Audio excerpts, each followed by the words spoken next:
यहाँ की साम्राज्यवादी पूंजीवादी जो सोच है, इसके दो हैं संस्थापक। एक हैं रॉथस्चाइल्ड और दूसरे हैं रॉकफेलर, और दोनों के ही संयोग से 5-5 बच्चे थे, और उससे जो है ये पूरी पूंजीवादी साम्राज्यवादी व्यवस्था खड़ी हुई। रॉकफेलर अमेरिका में पैदा हुआ, यह 18वीं शताब्दी की देन है, और 17वीं शताब्दी के बीच में ये रॉथस्चाइल्ड पैदा हुआ। रॉथस्चाइल्ड, अब रॉथस्चाइल्ड जो है ये यहूदी परंपरा में विश्वास रखता है। इसने बैंक और बैंकर्स की, बैंकों की व्यवस्था ही, ये जो करेंसी की व्यवस्था, वो उसके जनक मूल रूप से यही है। बैंक और बैंकर्स, ये पूरा जो सिस्टम, जो पूरी दुनिया की सारी संपत्ति कहां जाती है? अंततोगत्वा बैंकों में जाती है, और जो है सोने में जाती है। तो सोने और बैंक की व्यवस्था को विश्व स्तर पर स्थापित करने वाला व्यक्ति जो है, उसने पूरी दुनिया की उस समय जो आर्थिक राजधानियां थी, 5 जगह पर उसने अपने बच्चों को भेज दिया, और उसका सबसे बड़ा बच्चा तो बहुत ही शातिर था। माने इस व्यक्ति ने जिंदगी में शातिर पने के अलावा कभी कुछ भी नहीं किया, खाली यही तिकड़म कि सारी दुनिया के फिर जो ताकतवर लोग हैं उनके सारी संपत्ति को अपने यहां बैंक में कैसे लाया जाए, और उन बैंकों से फिर पूरी दुनिया को कैसे चलाया जाए। माने आप देखो, नेपोलियन और हिटलर से लेकर के और पूरी दुनिया में दो ही तो, एक तो पश्चिम का जो पूंजीवाद हम जिसको बोलते हैं, और एक जो साम्यवाद। साम्यवाद को भी फाइनेंस इसी इन्होंने किया, दो व्यक्तियों ने साम्यवाद को और जो है पूंजीवाद को, दोनों को फाइनेंस किया। किसने? रॉथस्चाइल्ड ने और रॉकफेलर ने, और ये पूरी दुनिया ऐसे खड़ी हो गई। इकोनॉमिक हिटमैन जॉन परकिंस, ये एक व्यक्ति हैं जॉन परकिंस। इन्होंने एक किताब लिखी है confession of an economic hitman. America के पूर्व राष्ट्रपति जॉन एडम ये कहते हैं किसी भी राष्ट्र को गुलाम बनाने के 2 तरीके हैं, एक तलवार की धार से और दूसरा उसको कर्ज के जाल में फंसाकर। बाद में एक व्यक्ति लिखता है कि जो तलवार की धार से गुलाम बनाया जाएगा वो तो स्वतंत्र हो जाएगा, वो तो लड़ाई लड़ेगा, लेकिन अगर किसी को कर्ज के जाल में आप फंसा दोगे तो वो आजादी के लिए लड़ना ही बंद कर देगा, उसको पता ही नहीं लगेगा। तो जॉन परकिंस लिखते हैं अपनी पुस्तक में कि संसाधन संपन्न किसी एक राष्ट्र को ये ढूंढते हैं, उसे विश्व बैंक या IMF से विकास के नाम पर विशाल ऋण प्रदान करा देते हैं। पैसा लोगों को नहीं बल्कि विशाल बहुराष्ट्रीय कंपनियों को जाता है। अब अंतर्राष्ट्रीय व्यापार के लिए डॉलर आधारित अर्थव्यवस्था के कारण ऋण, क्योंकि डॉलर में लिया जाता है, इसलिए ऋण और उसका ब्याज डॉलर में ही चुकाना होता है, जो कि अमेरिका यानी बैंकर्स के नियंत्रण में है। और एक बार ऋण जाल में फंसे तो स्वाहा, ऋण वापस नहीं चुकाया जाता, तो जॉन परकिंस की तरह इकोनॉमिक हिटमैन को भेजते हैं, उन देशों को ब्लैकमेल करते हैं। इस तरह से कुछ शर्तें लगाकर वे पूरे देश के स्वामी बन जाते हैं। तो शर्तें क्या क्या होती हैं? पहली शर्त होती है कि अपनी मुद्रा का अवमूल्यन करो। अपनी मुद्रा का अवमूल्यन करने से क्या हो जाएगा? जितने भी उनके कीमती संसाधन है वो कौड़ियों के भाव से लूट लिए जाएंगे। दूसरा, सस्ती दर पर अपने संसाधनों को बेचो। उड़ीसा, झारखंड, छत्तीसगढ़ और अन्य जगह से सारे संसाधन कौड़ियों के भाव में लूट लिए जा रहे हैं, आप देख सकते हैं, क्योंकि संसाधन ही असली धन है। ये लूट गए तो सोना, चांदी, पैसा इत्यादि सब व्यर्थ है, संसाधन ही काम आने हैं, बाकी तो सिर्फ मुद्रा है।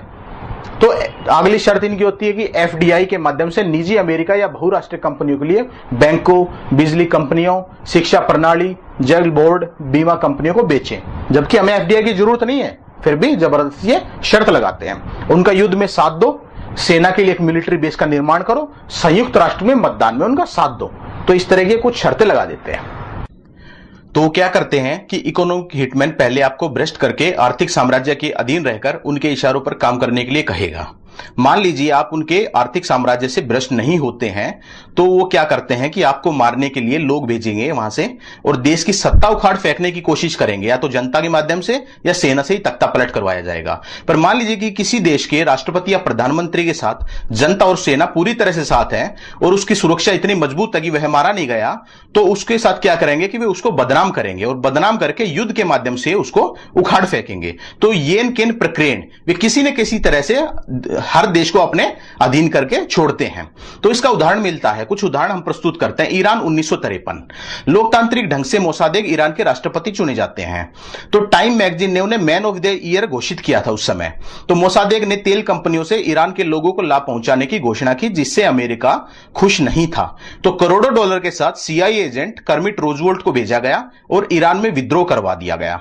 मोसादेक सत्ता से बाहर फेंक दिए गए और शाह को सत्ता में बैठा दिया।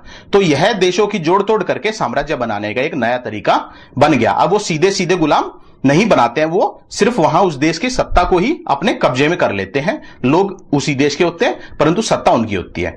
तो इसी तरह से 1954 में ग्वाटेमाला, अरबेंज 1951 में उस समय ग्वाटेमाला के राष्ट्रपति बने जब देश यूनाइटेड फ्रूट्स कंपनी की जकड़ में था। अरबेंज लोगों को उनकी जमीन वापस करना चाहते थे परंतु यूनाइटेड फ्रूट्स कंपनी इसके हक में, पक्ष में नहीं थी। तो यूनाइटेड फ्रूट्स कंपनी ने अमेरिका के लोगों का मानस बनाने के लिए एक पब्लिक रिलेशन फर्म के माध्यम से अमेरिका में एक बड़ा अभियान छेड़ दिया कि अरबेंज तो रूस की कठपुतली है, कम्युनिस्ट आतंकवादी है। तो जब अमेरिका के लोगों का मानस बन गया तो अमेरिका की सरकार की मदद से अमेरिका ने वहां विमान भेज दिए उसको मारने के लिए, और एजेंट भेजे और अपनी अंत में सेना ही भेज दी।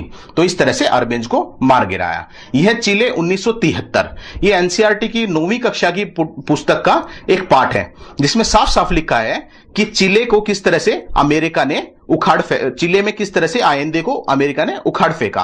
आयेंदे चिले के राष्ट्रपति थे उस समय। तो 11 सितंबर 1973 को एक सैनिक तख्तापलट हुआ जिसमें अमेरिका ने पूरी तरह से मदद की थी। तो अमेरिका की सरकार आयेंदे के शासन से खुश नहीं थी, उसने तख्तापलट करने वालों की गतिविधियों में मदद की, उनके लिए पैसे उपलब्ध कराए। यह साफ साफ लिखा है, यह एनसीईआरटी की 9वीं कक्षा की पुस्तक का एक पाठ है जिसमें यह साफ साफ बताया गया है।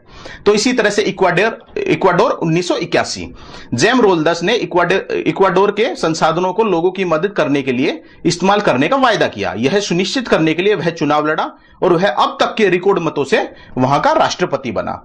तो जॉन परकिंस जो उस समय इकोनॉमिक हिटमैन थे, तो वो उनके पास गए और वो कहते हैं देखो अगर तुम और तुम्हारा परिवार हमारे लिए खेलो तो ठीक है, तुम बहुत अमीर बन सकते हो, लेकिन अगर तुम वो नीति अपनाओगे जो जनता से वायदा किया है तो दोस्त माफ कीजिएगा पर आपको मरना पड़ेगा।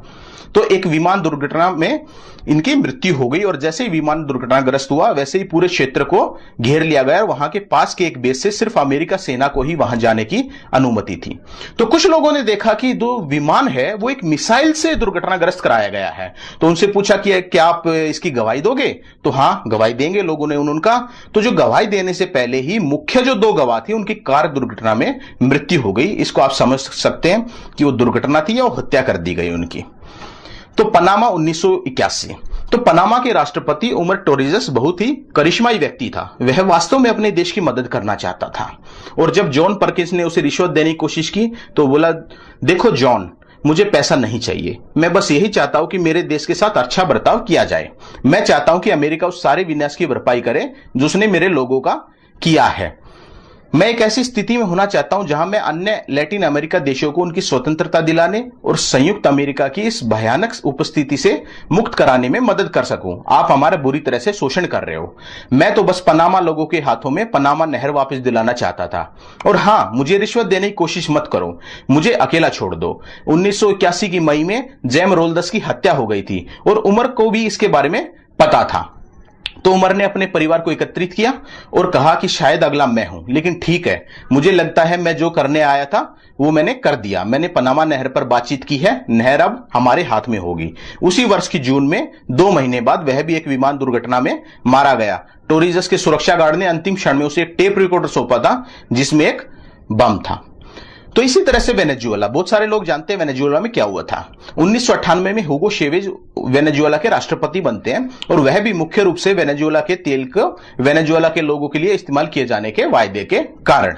तो 2002 में जब उन्होंने अमेरिका के हिसाब से काम नहीं किया और अमेरिका ने उनको कहा कि आप भ्रष्ट हो जाओ, तो जब उन्होंने इन लोगों की बात नहीं मानी तो 2002 में एक तख्तापलट की कोशिश करवाई गई जिसमें निश्चित तौर पर सीआईए का हाथ था। तो विपक्ष ने कुछ हजार लोगों को प्रदर्शन करने भेजा और टेलीविजन की मदद से इस भीड़ को ऐसा दिखाया गया कि लाखों लोग क्रांति चाहते हैं, और फिर सेना के कुछ भ्रष्ट अधिकारियों से बातचीत करके शेवेज को वहां बंदी बनवा लिया गया। अमेरिका के पक्षधर सत्ता में आ गए और शेवेज को अमेरिका को सौंपने वाले थे। तभी लोगों को समझ में आया कि ये तो हमारे साथ एक धोखा हुआ, षड्यंत्र हुआ है। तो अचानक लाखों लोग सड़क पर उतर आए और राष्ट्रपति भवन को घेर लिया। अमेरिका के पक्षधर लोग वहां से भाग गए और शेवेज को फिर से मुक्त करवा लिया गया। लोगों की ताकत के सामने आखिरकार अमेरिका भी टिक ना पाया और शेवेज इस षड्यंत्र से बच गए। इसी तरह से हम देखेंगे कि इराक में 2003 में क्या हुआ था। सद्दाम हुसैन सब जानते हैं कि पहले सीआईए एजेंट था और अमेरिका ने उसे सत्ता में बैठाया था, पर उसे लगा कि वह शासक है और अमेरिका के लिए काम करना बंद कर दिया। उसे इकोनॉमिक हिटमैन ने पहले घूस देनी चाहिए, पर वह नहीं माना। उसे मारने के लिए कुछ लोग भेजे, पर उसकी सुरक्षा मजबूत थी, इसलिए वह बच गया। सत्ता पलट कराना चाहा, पर लोग और सेना उसके साथ थी। तो अमेरिका ने 1990 में इराक में युद्ध छेड़ दिया, पर 1990 में भी युद्ध में नहीं जीत पाए। तो सद्दाम ने अंतरराष्ट्रीय स्तर पर डॉलर मुक्त व्यापार के लिए इराक का तेल दूसरी मुद्राओं में देने की घोषणा की। इससे अमेरिका पूरी तरह से बर्बाद हो सकता था, क्योंकि जब लोग तेल में जो डॉलर में जब तेल नहीं खरीदेंगे तो दूसरी मुद्राओं में खरीदेंगे, तो डॉलर को वो एक तरह से बेचना शुरू कर देंगे, जिससे डॉलर एकदम से पूरा खत्म हो जाएगा। और डॉलर खत्म तो समझ लिया अमेरिका खत्म हो गया है। तो 2003 में रासायनिक हथियारों का बह दिखाकर सद्दाम को बदनाम करके युद्ध छेड़ा गया और अब की बार वो लोग जीत गए और 2005 में उसको फांसी दे दी और बताया गया कि हमने उसको इसलिए फांसी दी है क्योंकि वह अपराधी था, जबकि सच्चाई कुछ और है, हम ये समझ चुके हैं। तो इराक में युद्ध चलता रहे, इसलिए एजेंटों की मदद से दोनों तरफ आर्थिक सहायता करते हैं। आतंकवादियों को भी पैसे वही देते हैं जो बम विस्फोट करते हैं, और एक तरफ से सेना में भी वही लोग अपनी सेना वहां खड़ी करके रखते हैं कि देखो वहां तो अभी आतंकवाद चल रहा है, उसको रोकने के लिए वहां सेना खड़ी है, लेकिन सही मायने में सेना वहां तेल पे कब्जा करने के लिए वहां डटी हुई है। तो उदाहरण के तौर पर 2005 में 2 ब्रिटिश अधिकारियों ने अरब लोगों की पोशाक पहनकर लोगों पर खुलेआम गोलियां चलाई। पुलिस से पकड़े जाने पर उन्हें बसरा शहर की जेल में रखा गया। ब्रिटिश सरकार ने जब उन्हें छोड़ने को कहा तो सरकार ने मना कर दिया कि ये तो अपराधी हैं। तो शहर में टैंक घुसाकर, जेल तोड़कर ब्रिटिश सरकार उनको छुड़ाकर ले गई। इस तरह से हम देखते हैं वर्तमान में क्या चल रहा है। 2011 में लीबिया में गद्दाफी के विरुद्ध नाटो सेना ने विद्रोही को हथियार देकर तख्ता पलट कराया। सबको बताया गया कि गद्दाफी कितना अय्याश आदमी था और गद्दाफी को मार गिराने के लिए वहीं के लोगों से एक तरह से विद्रोह करवा दिया और फिर उनको हथियार दे दिए। तो देखिए, गद्दाफी के कार्यकाल में शिक्षा और चिकित्सा हर किसी के लिए मुफ्त थी। गाड़ी और तेल के दाम बहुत सस्ते थे। तेल वहां यहां के हिस्से अब देखा जाए तो 9 रुपया प्रति लीटर, जो रुपये की अगर उसमें हम तोल के देखें तो 9 रुपया प्रति लीटर का वहां तेल बिकता था। और नवविवाहित जोड़े को गुजर बसर के लिए 60,000 दिनार अर्थात 32 लाख रुपया शादी करते ही तुरंत मिल जाते थे। दुनिया में यह बताया गया कि गद्दाफी एक कितना अय्याश आदमी है, पर अपने देश के लिए क्या किया ये कहीं भी नहीं बताया जाता। तो अब देखते हैं 2007 में एक साक्षात्कार में अमेरिकी जनरल वेस्ले क्लार्क ने बताया कि 2001 में अमेरिका ने 7 देशों पर कब्जे की रणनीति बनाई जो कि बैंक ऑफ इंटरनेशनल सेटलमेंट के सदस्य नहीं थे। तो ये 7 देश थे: Iraq, Syria, Iran, Lebanon, Libya, Somalia और सूडान। तो सीरिया, लेबनान, ईरान देशों में भी ये अशांति फैला रहे हैं। 3 देशों पर तो कब्जा हो गया और इन्होंने बाकी देशों पर कब्जे की रणनीति अभी जारी कर रखी है। ये सब देश इस्लामिक बैंकिंग के भी पक्षधर हैं, आप देखोगे, और अपना तेल ये डॉलर में नहीं बेचना चाहते। इससे अमेरिका पूरी तरह से बर्बाद हो सकता है। तो इन पे कब्जे की रणनीति अमेरिका अभी बना रहा है। मानसिक गुलामी, ये लोग नहीं चाहते कि हम कुछ ज्यादा सोचें, इसलिए शराब, ड्रग्स, टीवी, नाटक, मीडिया और हर तरह के वे साधन जो हमें मनोरंजन में व्यस्त रखें हमारे लिए उपलब्ध कराए जाते हैं, ताकि हम ज्यादा सोचकर महत्वपूर्ण लोगों के रास्ते का रोड़ा ना बन जाए। बेहतर होगा कि आप लोग जाग जाएं और देखें कि कुछ लोग आपका जीवन नियंत्रित कर रहे हैं और आपको पता तक नहीं। ये लोग दुनिया के लगभग सभी देशों, तेल, भोजन, राजनीति, उद्योग, व्यापार, मीडिया, शिक्षा, चिकित्सा, ऐतिहासिक तथ्यों और यहां तक कि हमारे मानस, सोच और आंदोलनों तक को नियंत्रित करते हैं। पूरी व्यवस्था पर इनका पूरा नियंत्रण है। तो लोग पूछते हैं इनका उद्देश्य क्या आखिरकार? तो इनका परम उद्देश्य है एक विश्व सरकार। ये पूरी दुनिया पे कब्जा करके एक विश्व सरकार बनाना चाह रहे हैं। एक सरकार, एक बैंक, एक करेंसी और एक सत्ता, एक सेना, पूरा एक विश्व सरकार। इसमें जेम्स वॉरबर्ग, ये बैंकिंग एक परिवार है, वॉरबर्ग परिवार, तो जेम्स वॉरबर्ग बोलते हैं तुम इसे पसंद करो या नहीं, एक विश्व सरकार बनेगी। सवाल सिर्फ इतना है कि यह सरकार विजय से बनेगी या सहमति के द्वारा। दूसरा डेविड रॉकफेलर, ये बोलते हैं हमें चाहिए बस एक सही विशाल संकट और सभी देश विश्व की नई व्यवस्था स्वीकार कर लेंगे। कौन सी वाली व्यवस्था? एक विश्व सरकार की। पूरा नियंत्रण इन लोगों का होगा उस सरकार में, हमारे कोई अधिकार नहीं होंगे, सब अधिकार छीन